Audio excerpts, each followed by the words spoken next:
Business பண்ணுறவங்களுக்கு ஒரு motivational speech.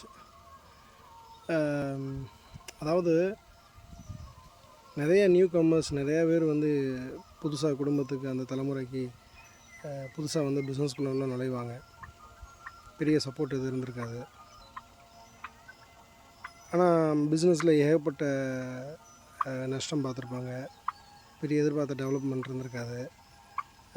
அதெல்லாம் பார்த்து பிஸ்னஸ்குள்ளே ஏன்டா வந்தோம் அப்படின்னு சொல்கிற மாதிரி சில நேரங்களில் உங்களுக்கு யோசிக்க தோணும். இது நீங்கள் மட்டும் இல்லை, ஆல்ரெடி பிஸ்னஸில் பெரிய பெரிய கம்பெனிஸும் வந்து இதே மாதிரி ப்ராப்ளத்தை ஃபேஸ் பண்ணுறாங்க. என்ன விஷயம்னு கேட்டிங்கன்னா, அந்த பிரச்சனையை நம்ம தாங்கக்கூடிய பொறுமை, அந்த நஷ்டத்தை ஏற்றுக்கக்கூடிய ஒரு மனப்பக்குவம், அதிலிருந்து மீள்றதுக்கு கொஞ்சமாக யோசிச்சிங்கன்னா போதும்.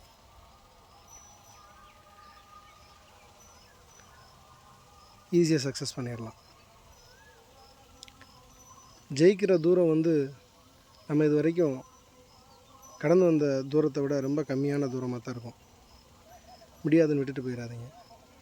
முயற்சி பண்ணுங்கள், கண்டிப்பாக ஜெயிக்கலாம்.